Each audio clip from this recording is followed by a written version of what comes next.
El nacionalismo es un fenómeno histórico, es decir, no ha existido siempre. El nacionalismo es algo reciente, además, en términos históricos. Es una cosa siglo XVIII, podemos hacer un esfuerzo y llevarlo un poquito más atrás, pero poquito más atrás. Eso es lo primero, ¿no? No es algo que existe y que viene con la humanidad, por defecto, no está en el ADN, ¿no? Entonces, en ese sentido, es una construcción, ¿no? Yo estoy de acuerdo con lo que llaman las teorías constructivistas del nacionalismo. El nacionalismo se construye, lo cual no quiere decir, o es una ficción, pero lo cual no quiere decir que sea una mentira o que sea una conspiración, sino que es una construcción de los seres humanos, una construcción cultural de los seres humanos. Entonces, esto es lo otro que es fundamental. El nacionalismo, como decía Perry Anderson, es un artefacto cultural. Se parece a las ideologías, pero es más que una ideología.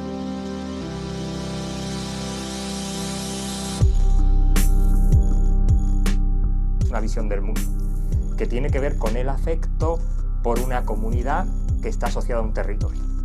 Obviamente hay muchas más comunidades asociadas a los territorios que no son solo las naciones, pero las naciones es un tipo de comunidad asociada a un territorio. Entonces eso sería una definición muy vaga de algo que en sí mismo es vago y que llevaría mucho tiempo. Pero yo subrayaría lo de que es un fenómeno histórico y que, por tanto, como todo fenómeno histórico, tiene su principio y tiene su fin, y tendrá su fin.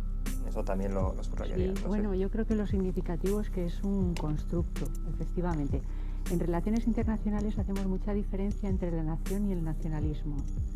La nación es un sentimiento de identidad, de pertenencia cultural a un grupo que no necesariamente lleva al nacionalismo, porque la nación puede ser algo mucho más natural que el nacionalismo. El nacionalismo es una ideología y es una ideología excluyente. Es una ideología que asocia la superioridad de un grupo por el mero hecho de vivir en un sitio o de haber nacido en un sitio. Entonces, yo creo que a lo largo del siglo XX y lo que llevamos del XXI estamos viendo la construcción de un nacionalismo por parte de la clase política. Por ejemplo, en el caso de los conflictos en los Balcanes, el sentimiento nacionalista era un sentimiento creado artificialmente por los líderes políticos de una forma absolutamente intencionada. Y a lo mejor en los nacionalismos actuales influye mucho la globalización, el auge, por supuesto, de la presencia en todo lo que hacemos de las nuevas tecnologías, porque nos hace estar absolutamente interconectados, pero eso nos da mucho miedo. Y a la vez nos hace volcarnos hacia nuestras propias raíces. Entonces esa dinámica yo creo que favorece... El único problema que tengo, digamos, es esta idea de cuando dices separemos nación de nacionalismo, pero es que me parece que la nación, tal y como la entendemos ahora, es una creación de los nacionalismos. Es decir, yo no la puedo separar, porque nación en el siglo XVI, XVII existía la palabra, y se decía, por ejemplo, es de nación burgalesa, y quiere decir el lugar donde nació, pero no tiene sentido de una comunidad territorial, de una comunidad de iguales. Además, que nación implica una comunidad de iguales, que, por ejemplo, cuando se decía en el siglo XVI la nación católica, no se está hablando de una comunidad de iguales. El rey es por encima de los súbditos, los nobles por encima de los vasallos, mientras que la idea de nación que tenemos ahora, que es una idea de territorial y comunidad de iguales, es un producto del nacionalismo. No, me parece que no hay nación sin nacionalismo. A mí me cuesta separarlo, ¿no? Esos dos, ¿no? Por otro lado. Luego, sí, estoy de acuerdo contigo en que obviamente y has puesto el ejemplo de los Balcanes, pero que hay nacionalismos creados por élites políticas. Los Balcanes, en la desintegración del Imperio Austrohúngaro, los nacionalismos checos, etc. Pero lo que decía antes, que se corre el riesgo de ver, ¿no? de asumir que es una especie de conspiración y que la gente se deja arrastrar, ¿no? Hay que explicar un poco por qué moviliza el nacionalismo a tanta gente. Y lo que has dicho el último sí que es una idea interesante, el tema de la globalización que da miedo, ¿no? Lo que pasa que yo hay mi problema que tengo un poco es con la palabra globalización, que muchas veces lo discutimos en clase y es que no me convence, porque no sé qué quiere decir. A lo que voy es, sí que me parece que hay dos mecanismos muy habituales en el siglo XIX y en el siglo XX de respuestas a crisis políticas profundas. Ya sé que la palabra crisis es otro problema, pero a cuando no se encuentran salidas políticas. Y esos dos mecanismos pasan por lo genético y lo territorial. Quiero decir, a finales del siglo XIX y principios del siglo XX, cuando las crisis producidas por la modernización, mayor movilidad, incremento de conexiones, llegada de migrantes en todo el mundo occidental y no solo en el mundo occidental, la respuesta se dio en términos genéticos, la raza. Hoy no se dice raza, pero se habla de, ¿no? Se utilizan estos conceptos de, se descubre el gen que produce la infelicidad, la obesidad, como si no tuvieran condiciones sociales, ¿no? Entonces, eso por un lado. Y por otro lado, el tema de la territorialidad como una salida a los problemas políticos, ¿no? Si no tenemos opciones políticas, el territorio es la solución, ¿no? El problema político, ¿cuál es? Pues que no entren los emigrantes como este barco, porque ellos pertenecen a otro territorio. Entonces, nuestros problemas políticos pasan por la separación del territorio. Que no sé si tiene que ver tanto con eso que llamamos globalización o tiene que ver con unas crisis de formas de entender la política, ¿no? De ciertas amenazas, lo que tú decías.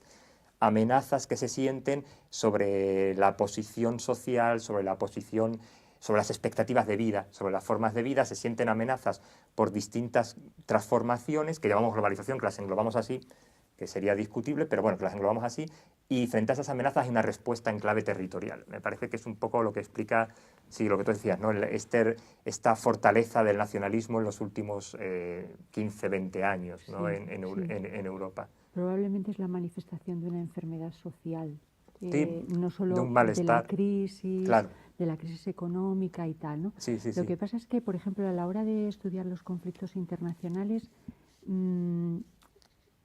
separamos muy bien lo que es un pueblo de lo que es una nación.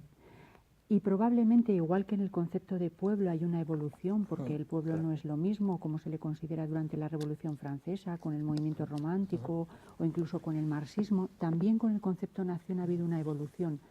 Pero la nación es muy movilizadora porque apela a las emociones. A las emociones, ni siquiera tiene esa especie de espacio territorial, de territorialidad. Porque yo creo que esto del tema del barco, del Aquarius y tal, es otra cosa. No tiene que ver demasiado con los nacionalismos, tiene que ver con los políticos, que son los que están obviando determinadas respuestas y tal, ¿no? Es otra cosa. El concepto de nación va muy vinculado a la cultura y no desde el punto de vista de las relaciones internacionales, ¿no? Por ejemplo, los polacos los consideramos una nación, porque hay una identificación absoluta entre los individuos y el grupo. Los judíos son una nación. Los árabes son una nación, pero no es una realidad que se mantenga imperturbable a lo largo del tiempo, es algo absolutamente dinámico que lo mismo se consolida más, que pierde vínculos de integración, ¿no? Pero el nacionalismo es una ideología. Claro, lo que pasa es que, a ver, tú mismo lo dices, esto no permanece a lo largo del tiempo. Los egipcios se consideran una nación. Contradice esto a la idea de nación árabe. Es decir, ¿cómo surge la idea de nación árabe si no surge de un nacionalismo árabe? Es que es mi planteamiento. Es decir, ¿de dónde surge ideología en el sentido de división de la vida? ¿Cómo puede surgir la idea de una nación árabe si no es de un nacionalismo? Es que ese es un problema. Es decir, sí, lo que pasa es que el nacionalismo es cultura, no necesariamente, la nación es cultura, no necesariamente es ideología política. Pero no veo bien ahí la diferencia que estás marcando. ¿Por qué? ¿En qué sentido el nacionalismo es cultura y no es ideología? Por ejemplo, los judíos son una nación. No todos se consideran de nación judía. Sí, pero en general es verdad que luego no se puede establecer una tabla rasa para decir llega hasta aquí, es nación. Claro, es que ese es el problema. Es que yo creo que esto es muy... Edwin Montagu, que fue virrey de la India y que era judío, se opone a la Declaración Balfour. Y se opone a la Declaración Balfour porque dice, ahora que llevo toda mi vida, él era un noble, era una persona de la aristocracia inglesa y era judío. Y dice, llevo toda mi vida tratando de salir del gueto y ahora vais a hacer esto. ¿Qué quiere decir con llevo toda mi vida tratando de salir del gueto? Llevo toda mi vida demostrando que soy un buen inglés. ¿Por qué queréis inventar una nación hebrea? Es lo que estaba diciendo Edwin Montagu a estos judíos, muchos de clase media y clase baja, huyendo de Rusia y de Polonia, que querían crear un país para defenderse territorialmente frente a los pogroms y las persecuciones. Pero para mucha élite asimilada judía británica no entendían por qué ellos tenían que ser judíos israelíes. Ellos querían ser ingleses. Claro, pero ellos tenían una cultura judía.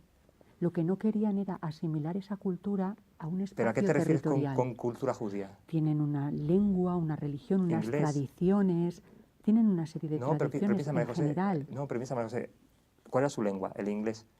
Muchos eran liberales, ateos. Comían lo que comían los ingleses. El hecho de ser judío tenía porque alguien se lo marcaba. Ser judío era un marcador, no una cultura. No sé si me explico. Es que yo creo que además, creo que la idea de la cultura hay que verlo de manera...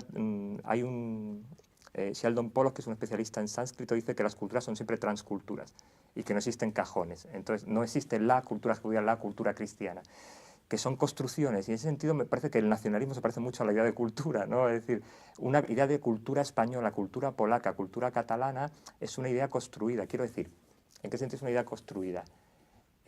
¿Por qué estudiamos, cuando estudiamos literatura española, por qué estudiamos a Cervantes y estudiamos a, yo qué sé, cualquier autor, ¿no? A Lope de Vega, pero no estudiamos, por ejemplo,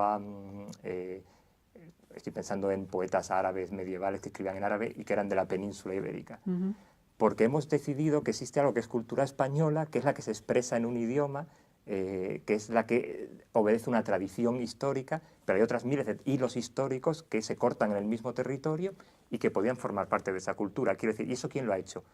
¿Quién ha decidido ese canon cultural? Lo ha decidido el nacionalismo del siglo XIX. El nacionalismo histórico del siglo XIX ha creado la cultura española. No sé si, ¿qué es la cultura española en el siglo XVI, quiero decir, en el siglo XVII? ¿Sor Juana Inés de la Cruz es cultura española? La poetisa, la poeta mexicana. Yo creo que Sor Juana Inés de la Cruz es cultura española en el siglo XVII, pero hoy no se considera cultura española y nadie la incluye. Sin embargo, se la incluye en cultura mexicana. Los mexicanos la incluyen en cultura mexicana. A lo que voy es que tan construido es la nación como la cultura.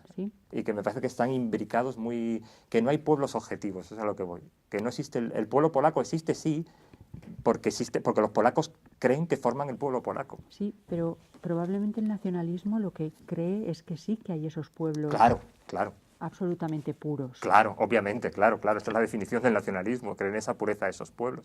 Hay relatos muy interesantes de la Primera Guerra Mundial de oficiales británicos en la zona de Galicia, pero de la Galicia polaca. Y dice, les pregunta a los campesinos qué son, si polacos, ucranianos, rusos, y no me saben decir, dicen campesinos, súbdito del zar, yo soy cristiano. Y estamos hablando de 1914, ¿no? Cuando supuestamente el nacionalismo polaco y el famoso caso polaco, que lleva ya 100 años, que la nación sin Estado. Pues todavía los campesinos seguían sin saber que eran polacos, no se habían enterado. Quiero decirte que, que me parece que, yo sé que es un esfuerzo, pero a mí me parece que incluso la propia idea de cultura hay que deconstruirla y demostrar que está también construida tan artificialmente. Como las naciones. Y además vienen de las mismas fuentes de tipo de construcción, ¿no? Que es la construcción de las comunidades, en el fondo. Cómo construimos el sentimiento de solidaridad, ¿no? El sentimiento de lazos, de lazos colectivos. ¿Consideráis entonces el nacionalismo como, por ejemplo, un nuevo instrumento de control social, como antes lo ha podido ser la religión? Empieza tú ahora, empezar yo. Claro. No sé si es una forma de control social o es una forma de utilizar determinados sentimientos con una finalidad política, con la finalidad de que los partidos políticos, sobre todo los de tipo nacionalista, lleguen al poder y una vez que están en el poder se consoliden. Ese es el objetivo fundamental. Tampoco les interesa demasiado, o sea, condicionan ese control político a la consecución de sus propios objetivos. Entonces, cuando les interesa, utilizan a las masas de una forma descontrolada. Eso también les interesa de alguna forma. Pero me parece mucho más peligroso incluso que la religión. Me parece muy peligroso. Los dos casos, tanto la religión como los nacionalismos, han conducido a las grandes guerras europeas y más allá de Europa, ¿no? Son la comparación es interesante. Es la comparación clásica de Perry Anderson, que a lo que más se parece el nacionalismo es a la religión. Formas de control social. No me gusta mucho utilizar esas frases porque suena de nuevo a gente tonta que la manipulan desde arriba, y yo creo en la agencia de la gente, ¿no? La agencia, quiero decir, la gente es capaz de actuar y de reflexionar. Entonces, no me gusta mucho, pero obviamente, claro que hay usos instrumentales tanto del nacionalismo como de la religión, ¿no? De ambos, y sigue habiendo usos instrumentales de ambos lados y usos manipuladores.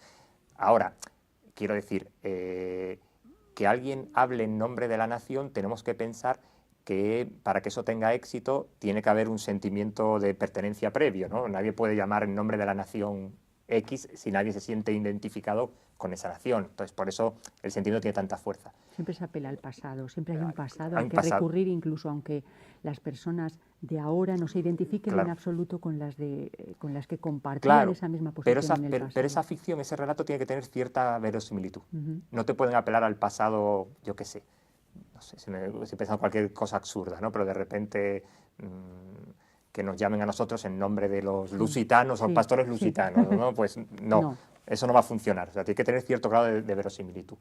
Ahora, la otra cosa que sí es interesante entre nación y religión, entre nacionalismo y religión, es lo que decía Perry Anderson, cómo se parecen los dos elementos, cómo se parecen en cuanto a su estructura cultural, ¿no? La idea de trascendencia, ¿no? El famoso altar de la patria.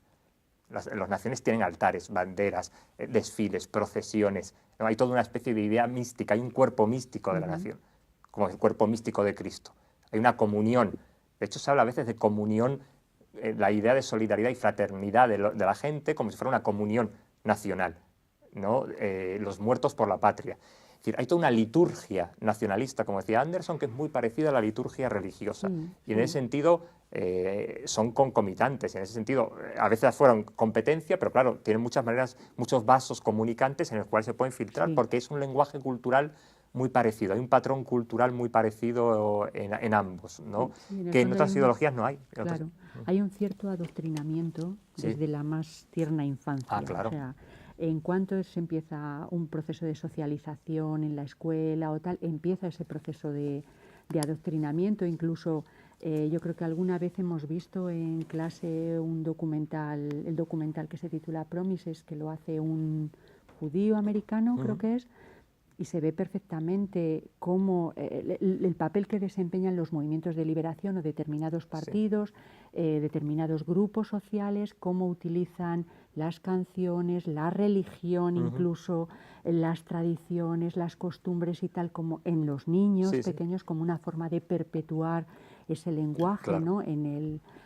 Por ejemplo, en las escuelas marroquíes del Sáhara se celebra la Marcha Verde, se canta todos los días antes de entrar al colegio las grandes hazañas de la Marcha Verde, ¿no? Es esa liturgia, esa especie de ritual que te permite entrar y manifestarte como miembro de ese grupo. Claro, eso es lo que te hace fuerte, la identificación que tienes con ese grupo. Como individuo aislado no eres nada. Y en otros mecanismos que son bien interesantes, yo se lo digo muchas veces a los alumnos, en los mapas que hay siempre en las aulas, en los colegios, en España y en todos lados, ¿no? Que es bien chistoso. Primero, los mapas de colores, como si desde el espacio viéramos la Tierra dividida en colores. Este es de color rosa, esto de color azul, esto de color verde, como naturalizando divisiones geográficas.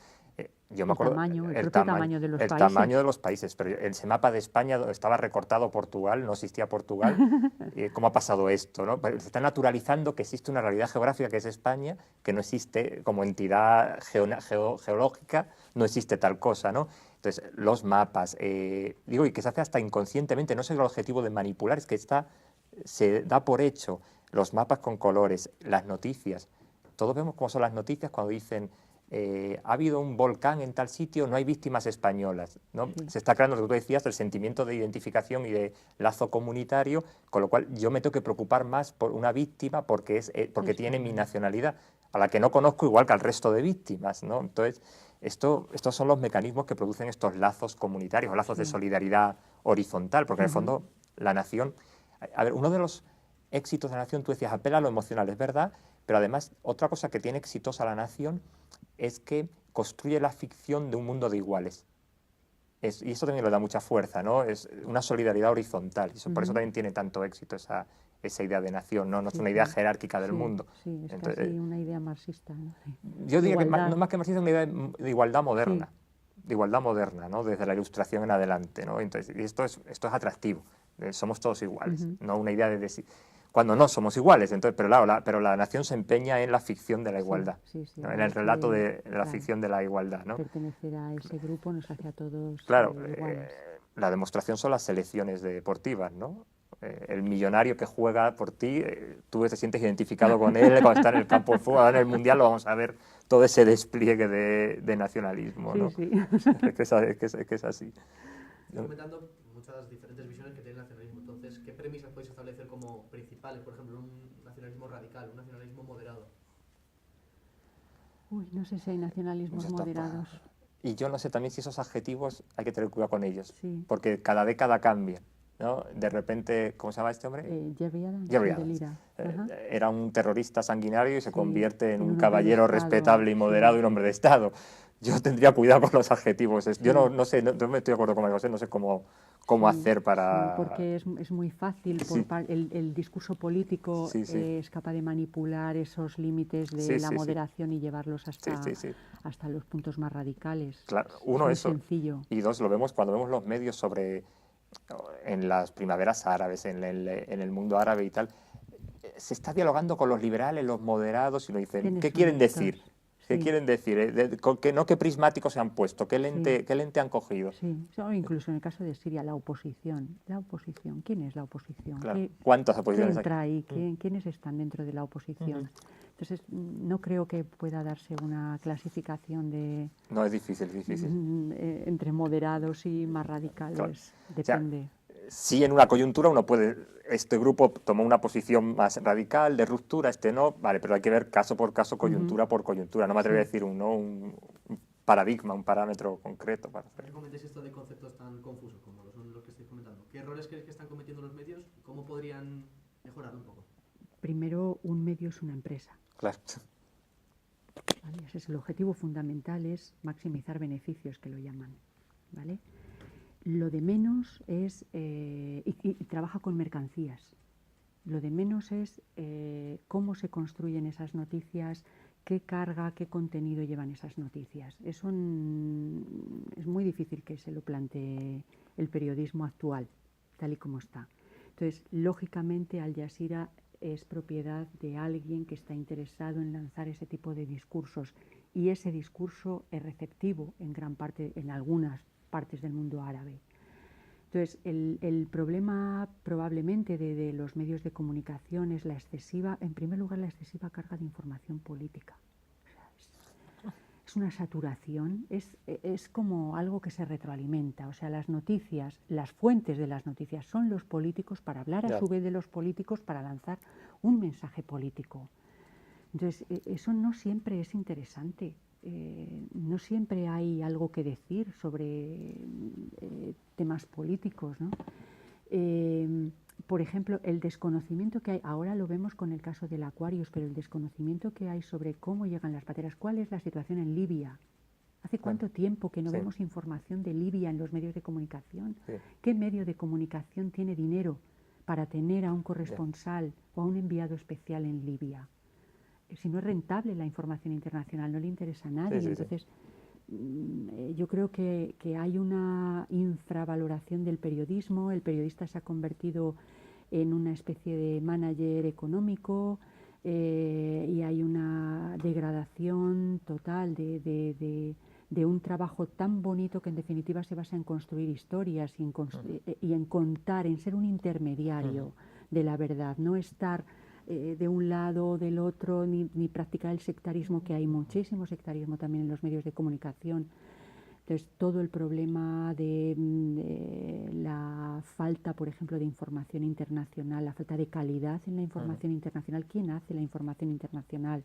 Realmente es gente experimentada, se ha formado a periodistas internacionales que sean capaces de construir buenas historias y de estar donde están esas historias, o bueno, es simplemente estar un poco al servicio del mercado y de los dueños de los medios. No sé cómo lo ves, Sí, José Antonio. tú sabes mucho más que yo, pero siguiendo con esto, hacéis esta pregunta, la falta de profundidad, a veces es que me parece que si fueran más profundos combatimos muchos estereotipos nacionales, ¿no?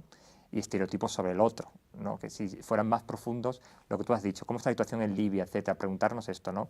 Yo sí me planteo, digo, igual que hay que combatir los estereotipos racistas y xenófobos, hay otro estereotipo que es el del pobrecito, y no, el que emigra no necesariamente el pobrecito, ha construido una red, el traficante. El traficante de migrantes ha existido siempre, y era el tío en Buenos Aires que te llamaba, te escribía un telegrama, vente que tengo aquí una tienda y yo te pago el pasaje y luego me lo devuelves. No sé si me explico, es decir, podemos profundizar en las historias y contarlas bien y contar todas las facetas de esas historias.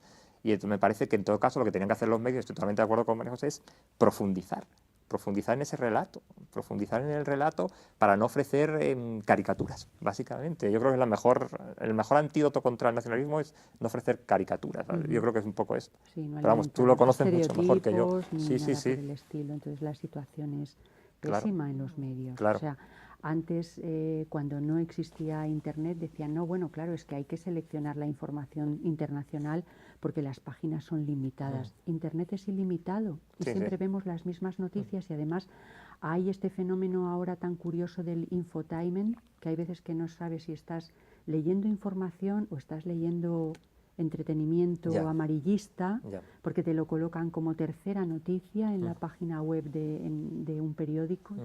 ¿Esto qué tiene de informativo? Se acaba mezclando eso, la información con el entretenimiento y pasa lo mismo en los telediarios, en la información en televisión y tal, ¿no? Pero bueno, hay un descuido incluso en la elaboración de las noticias, en la redacción de las noticias, es un corta y pega. Y es especialmente evidente en internacional. Y como aparentemente, bueno, esto pasa más desapercibido, porque ¿a quién le interesa lo que pasa afuera? ¿No? Sí, pero además ¿no tienes la sensación que en España desde 2007-2008 la crisis nos ha hecho todavía volvernos más hacia adentro? Sí. Yo tengo esa sensación, en los medios por lo menos, y en las conversaciones de la gente. La crisis fue tal golpe a nuestra confianza que nos hizo mucho más introspectivos, me parece a mí. Claro, nos trajo también otros problemas nuevos. Sí, también. Hay una degradación de las condiciones sociales, hay un descenso de determinados grupos de clase media a clase baja y eso va radicalizando las posiciones políticas y va pues eso, obligándonos a enfocarnos definitivamente en nuestro ombligo y en nuestros problemas y en nuestro tal. Y esto es un indicio también de ciertos puntos de xenofobia, o puede conducir a eso, ¿no? Pero por lo menos ha conducido a este ensimismamiento, ¿no? A este desinterés por lo que pasa en otro lugar. Cuando es tan importante. Es verdad que los políticos, incluso en las campañas electorales, nunca dicen la verdad. Siempre dicen las grandes cosas que ellos van a hacer, pero sí es mentira. Casi la mayor parte de los temas nacionales están condicionados por la política internacional y por organizaciones internacionales. Pero bueno, ellos en la campaña tienen que vender, claro, sus grandes capacidades para cambiar el circo, el giro de la Tierra, ¿no? ¿Por qué mencionáis los políticos y sus discursos o mensajes? ¿Por qué tienen esta palabra como tabú, el nacionalismo, o la usan para desprestigiar a otros partidos políticos? No sé si depende de los políticos, ¿eh? Por ejemplo, a Putin le encanta utilizar el término nacionalismo y es un vínculo muy fuerte que se da, por ejemplo, en determinados países, ¿no? Apelar a un sentimiento nacionalista, no a la nación, a un sentimiento nacionalista. Y de cierta superioridad, y eso hace que tenga un auge en la opinión pública y tal. No estoy de acuerdo en que todos los políticos lo eviten. Hay algunos que lo utilizan de forma deliberada como una forma de ensalzar y de atraer incluso votos. En Europa Occidental está asociado a las tragedias del siglo XX. Sí. Y eso es lo que ha hecho que sea, no sé si tabú es la palabra, pero sí que sea mala palabra. Por ejemplo, una anécdota que cuentan. Una anécdota que es bien interesante, cuando Jordi Pujol está formando Convergencia, todavía durante el franquismo, sus asesores, la propuesta que ponían era Partido Nacionalista Catalán, siguiendo el modelo del PNV. Y Pujol, que era muy listo, dice, esto en Europa Occidental, que es donde estaba él mandando el mensaje, no les va a gustar, llamar a una cosa nacionalismo. Pero es un fenómeno de Europa Occidental, quiero decir. En otros lugares, nacionalismo y nación no tienen mala fama, ¿no? Es un lugar, es como se ha interpretado las dos guerras mundiales en Europa Occidental, ¿no? Entonces, por esto es quizá mala palabra. Quizá. Digo, no del todo, como tú decías, es que no todos los políticos y no sabemos cuánto va a durar, pero sí, claro. Ese caso es el peso de la historia, ¿no? Lo que hace que... Y también la existencia de tantos grupos que apelan a ese sentimiento nacional tan... sobre todo en Europa del Este, y bueno, todos los problemas que eso ha causado, vinculados con un territorio, movimiento de fronteras. Entonces, por eso existe esa mala prensa, pero en otros sitios evidentemente no. En América Latina no hay para nada, y además es transversal totalmente, de izquierda a derecha, ¿no? Lo utilizan, totalmente transversal. ¿Nos vamos a mantener mucho tiempo en esta visión de España de nación de naciones, o siguiendo el recorrido histórico va a tener un fin? ¿Qué pensáis? todo tiene un fin en esta vida. ¿No? Es lo primero, todo tiene un fin en esta vida. Lo primero, a ver, tiene que ver con lo que hablaba antes María José. Es que la cuestión es que esta idea de nación de naciones está en disputa, ¿no? Algunos sostienen que solo hay una nación, que es la española, ¿vale? Otros sostienen que es una nación de naciones. Otros niegan que existe una nación española y dicen que lo que existen son las naciones catalana, vasca, gallega, etcétera. Claro, ¿por qué? Porque todos están bebiendo de lo que decía antes María José, de la fantasía nacionalista de la pureza, ¿no? Y obviamente todos los seres humanos tenemos formas plurales de pertenecer, que es como yo prefiero hablar, ¿no? Porque no me gusta nada la palabra identidad. Todos tenemos formas plurales de pertenecer y esto va a seguir siempre existiendo siempre, eso siempre. Lo que para qué no se llamara nación. ¿Qué quiero decir con formas plurales de pertenecer? Pues un señor era ciudadano romano y era al mismo tiempo de no sé qué ciudad y campesino y tenía distintas formas de pertenecer y ser en la vida hace 2500 años. Pues eso va a seguir pasando. La gente va a tener distintas formas de pertenecer. Si eso es lo que queremos decir. Claro que sí. ¿Vale? Lo otro es un debate político muchas veces, ¿no? Es un debate que lo que está a juego es en política, pero no es un debate sobre soberanía, como se dice, porque lo has dicho tú antes, porque la soberanía es otra ficción en buena parte creada por el nacionalismo. Es decir, la soberanía nunca ha existido, ni va a existir. La idea de soberanía absoluta, territorial, no tenemos soberanía monetaria, la deciden fuera. Es decir, hay un montón de aspectos que no tenemos, ¿de acuerdo? Hay soberanías que no tienen que ver con la cuestión territorial, que tienen que ver con otras dimensiones, ¿no? La soberanía en última instancia tiene que ver con quién tiene el poder de decisión. Y depende para qué y en qué lugar el poder de decisión lo tiene distintas personas, distintas autoridades, distintos grupos. Entonces esto no es un debate sobre la soberanía, ¿no? Es un debate simbólico en el fondo. Aquí se está utilizando los símbolos en un combate político, ¿de acuerdo? Ahora, el problema es que el nacionalismo apela a la unicidad y a la indivisibilidad. Y esto también es lo que escandaliza cuando alguien dice, yo me siento de dos naciones. ¿Y por qué no? ¿Y quién tiene derecho a decirle que no se siente de dos naciones o de tres? Quiero decir, el argumento de usted no puede sentirse de dos naciones, tiene que elegir, es absurdo. El argumento puede ser, legalmente usted no puede tener dos pasaportes, ¿vale? Eso ya es una decisión jurídica, pero emocional, la gente que se sienta de las naciones que quiera, quiero decir, ¿por qué no se va a poder? La idea de sentirse atado a varios grupos de pertenencia es lo más normal. Es que en realidad lo que es ilógico es pensar que solo existe un grupo de pertenencia. Eso no es humanamente, históricamente, nunca ha sido así y no va a ser así. Me parece a mí, nunca va a ser así. Sí. Sí, y probablemente en el caso de España está vinculado con las comunidades autónomas y con los intereses que tienen determinados partidos nacionalistas en perpetuarse en el poder. Entonces construyen y utilizan mucho más el tema nacionalista o la nación de naciones, que no tiene que ver en realidad con los individuos, tiene que ver con el ejercicio del poder, única y exclusivamente, con el ejercicio de la soberanía sobre un determinado espacio geográfico, una soberanía, como decía José Antonio, también, bueno, de aquella manera, porque es que en realidad hasta nuestro pasaporte es europeo. Entonces, bueno, es verdad que a lo mejor en el caso de España hay muchos grupos sociales o muchos grupos culturales que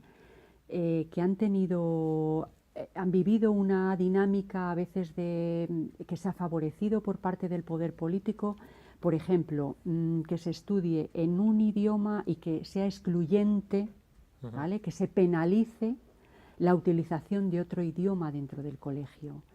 Eso es un discurso nacionalista, es un discurso político, no es un discurso que tenga que ver con la pertenencia, ¿no? Pero, y viceversa también, porque el argumento que se hace desde los partidos nacionalistas españoles de solo existe una nación que es España, digo, es el mismo argumento, y es la idea de la indivisibilidad, es esta idea de la unicidad y la indivisibilidad. Porque lo dice la Constitución, sí, es verdad que lo dice la Constitución, pero a la gente no la vas a convencer, al que se siente de nación catalana o vasca, no le vas a convencer de que no existe la nación catalana y vasca, ¿no? Igual de absurdo cuando empiezan a utilizar los nacionalistas catalanes y vascos el Estado frente a la nación, ¿no? Hay gente que se siente española y no la vas a convencer de que no es así. Entonces, hay esos discursos nacionalistas contrapuestos que no llevan a ningún lado.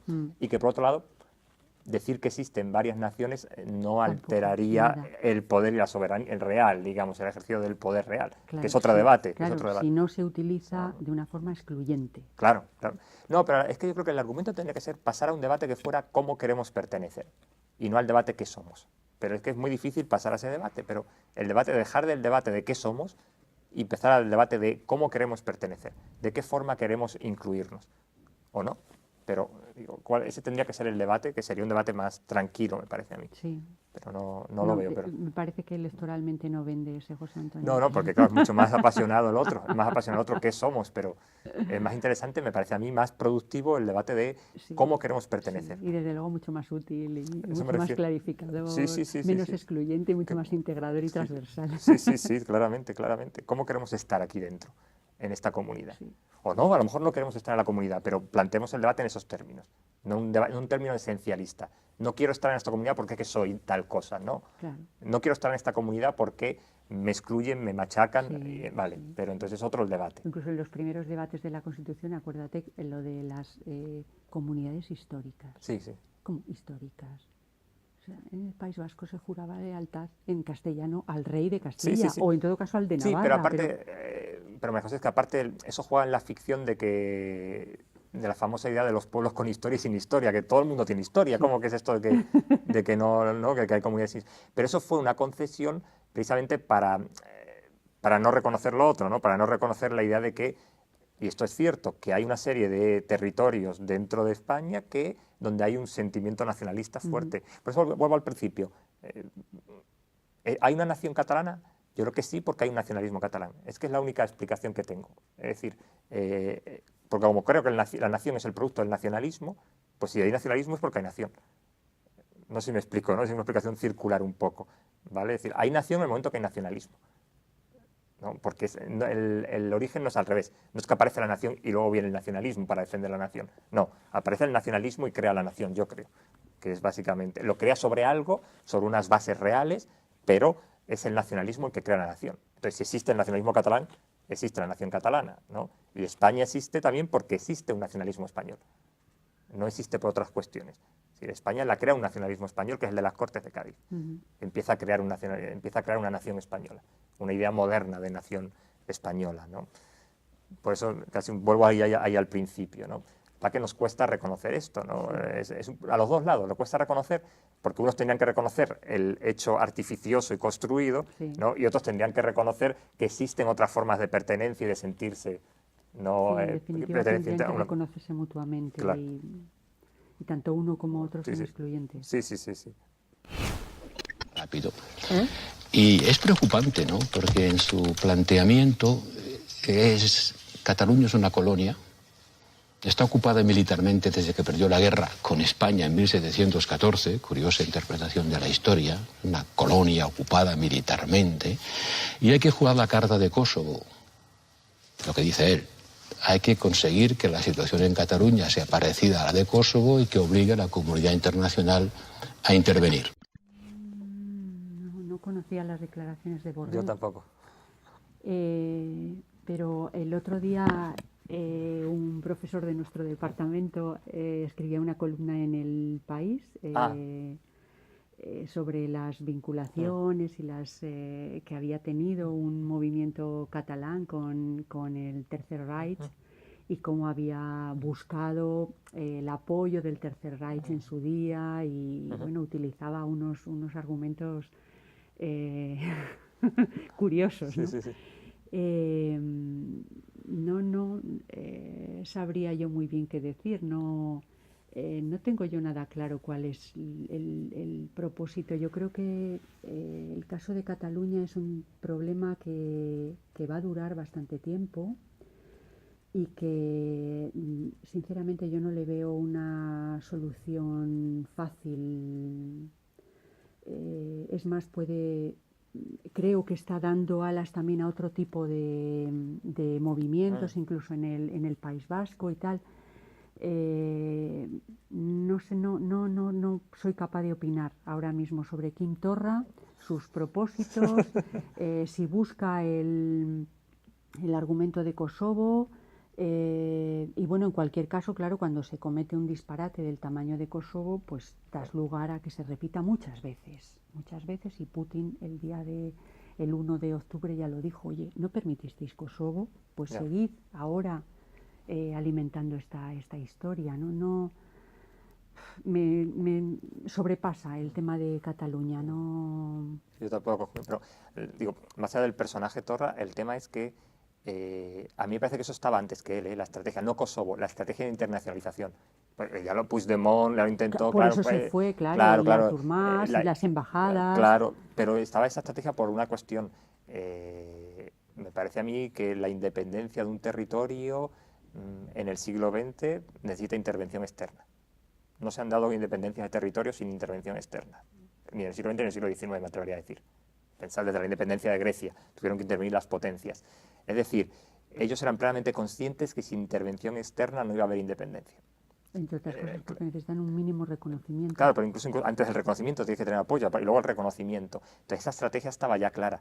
A mí me parece, Borrell sabe más seguro, pero me da la impresión de que esa estrategia se llegó a un callejón sin salida. Entonces no sé si siguen pensando en avanzarla, no sé, no tengo idea cómo está la estrategia ahora pensada, pero a mí me da la sensación que esa estrategia chocó, no encontró lo que buscaban y quedó bloqueada, quedó parada, me da esa sensación. Ya esto... y además el tema de Kosovo ya es muy viejo, claro. Es más, hasta es sorprendente que una comunidad como Cataluña buscara una cierta similitud con Kosovo, porque hombre, de buscarla con alguien con Eslovenia. Claro, Kosovo, bueno, que es lo que decía, y el divorcio terciopelo, claro, y todo esto, sí. E incluso los planes que Eslovenia había hecho antes de que empezara la guerra y tal, ¿no?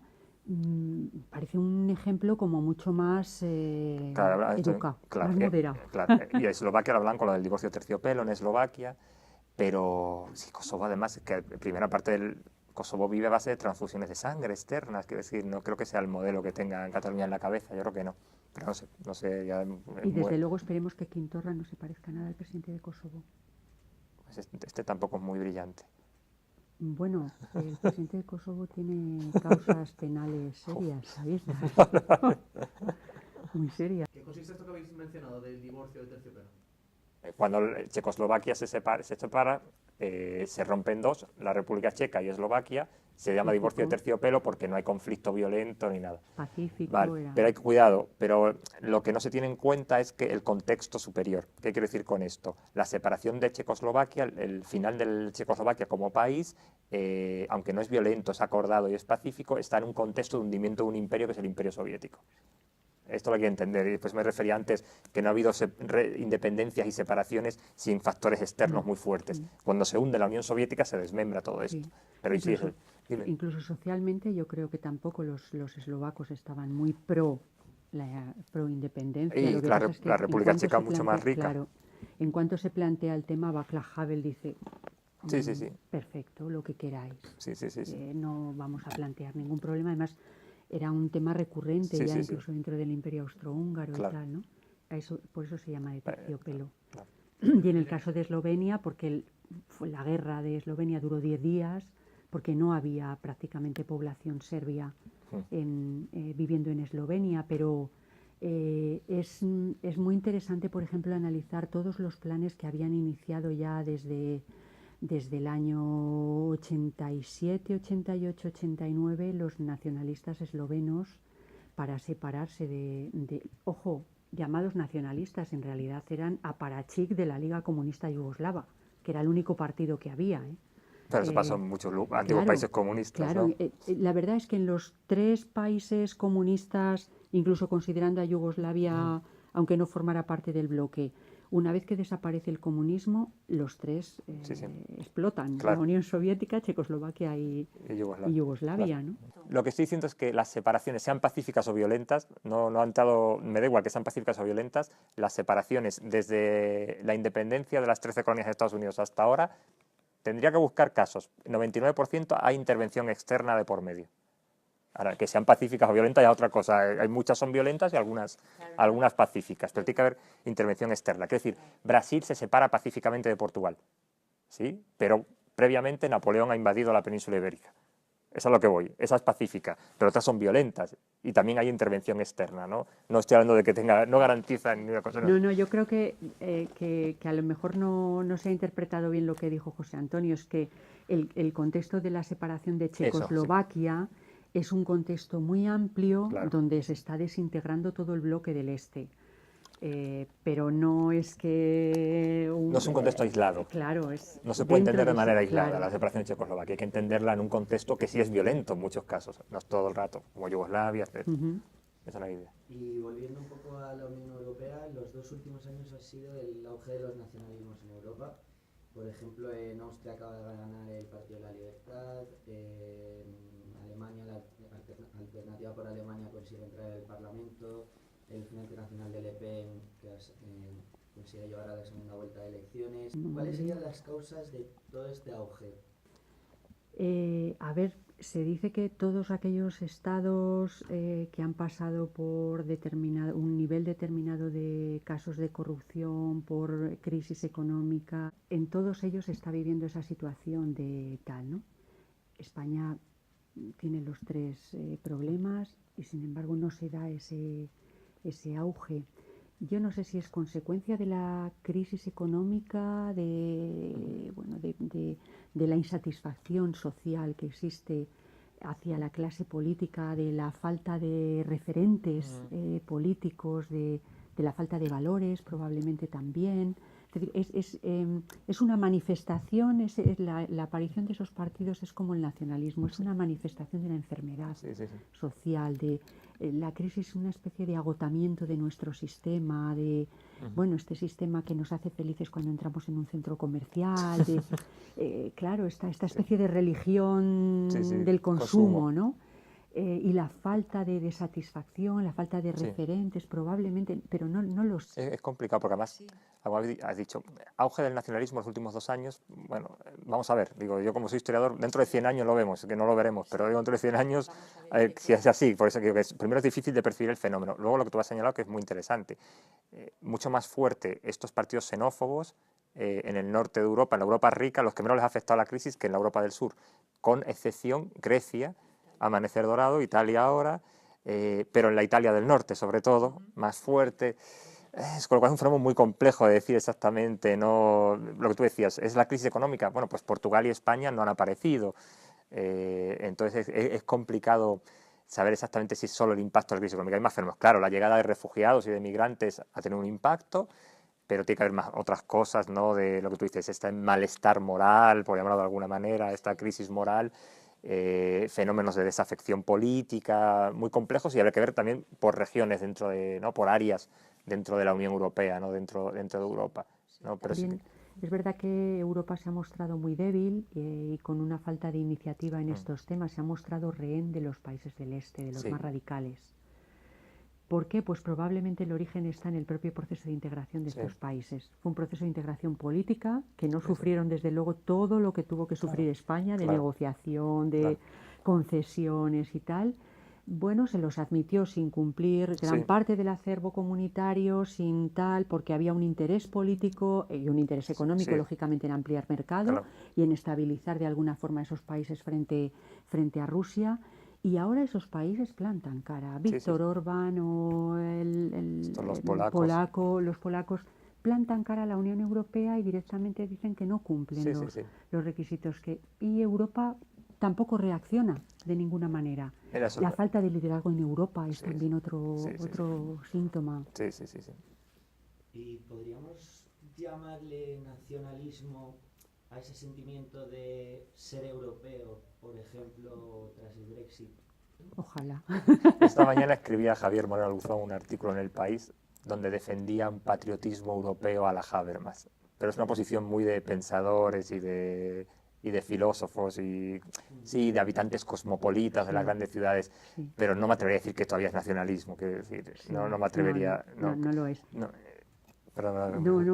Incluso una parte de la defensa de este europeísmo cultural, en muchos casos ni siquiera se identifica con el propio fenómeno de la Unión Europea. Claro, también, bueno, es una construcción permanentemente vigilada por los estados, supervisada por los estados y tal, ¿no? Entonces, yo creo que es un proceso, es un fenómeno cultural muy interesante, muy de defensa de valores europeos y tal, casi de defensa del audiovisual europeo, como los franceses.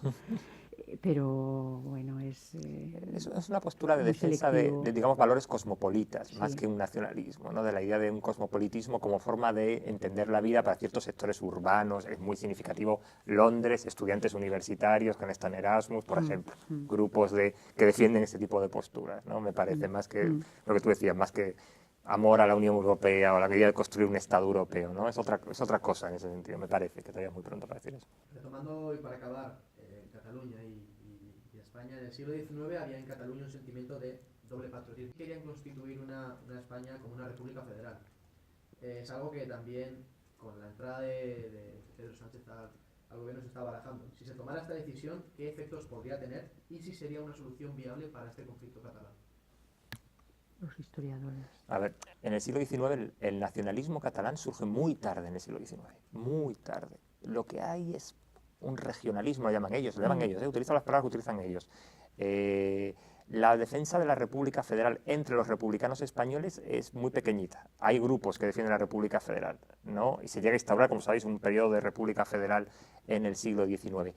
Es con la crisis del 98, la pérdida de Cuba, donde el regionalismo catalán se profundiza como nacionalismo, ¿no? También, por cierto, el nacionalismo vasco, muy vinculado a esta idea que tiene que ver con que si España ya no es un imperio, vámonos de España, ¿no? Si España ya no es un país fuerte, nos vamos a otro país, ¿no? La idea de cómo pertenecer de nuevo, ¿no? Más la idea, ¿vale? Entonces eso por un lado, es una acción muy tardía, esta idea, ¿no? Esta idea es una acción muy tardía. Ahora, el tema de la opción federal, ahora a lo mejor es una solución, no lo sé, esto es adivinar un poco el futuro.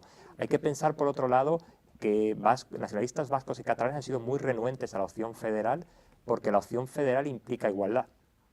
No sé si me explico. Implica un conglomerado, en teoría, implica igualdad. Todos sabemos que California no es igual que Texas, etcétera, o que Minnesota, ¿no? Pero implica un conglomerado de iguales, de unidades territoriales iguales, es lo que implica el federalismo.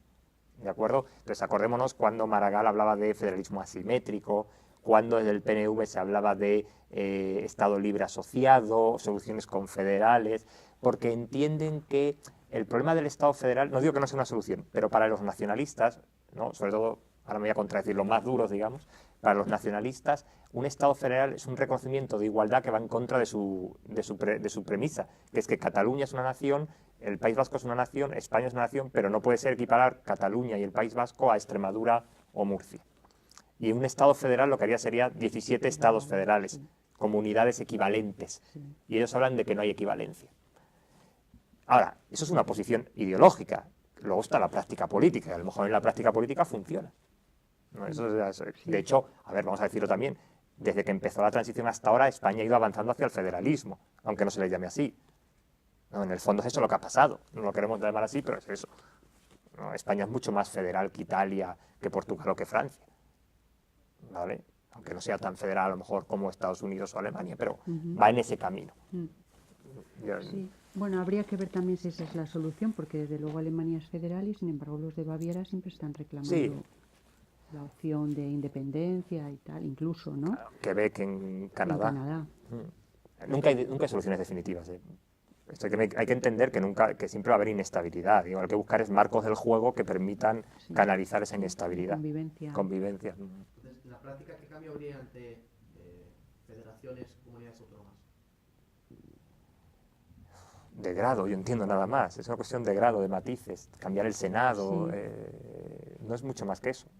No se entiendo. Pero incluso probablemente es posible que las competencias centrales fueran más fuertes que las actuales. Es que depende del tipo de federación que inventes. Es que, claro, comparas a Australia con Argentina y no tiene nada que ver. Claro. Por ejemplo, en el tema fiscal, ¿no? En Argentina, la que llaman provincias, Argentina es una república federal, las que llaman provincias tienen muy poquita autonomía fiscal. En Australia, casi toda. Es que también dos cosas se llaman igual y estamos hablando de cosas distintas. Sí. Aunque sean estados federales. En España las comunidades autónomas tienen muchísimas competencias, muchísimas. Ya tienen no hay margen de negociación prácticamente. Claro. ¿no? O sea, los márgenes están, vaya la redundancia, en los márgenes, es de grado, aquí la cuestión es de grado, es de hilar muy fino. Y por último, ¿qué mensaje podéis aportar para que no lleve tanto equívoco este concepto que hemos tratado de nacionalismo? Ay, a mí me ha encantado lo que ha dicho José Antonio de cómo pertenecer. Yo creo que sí, que ese es el debate. Sí. No, pero eso no lo he dicho yo, lo iban diciendo muchos autores. Sí. ¿no? Pero voy a como no atribuir algo. conocía a los autores, me quedo, ¿cómo pertenece? Pues Yo creo que sí, que ese es el si debate.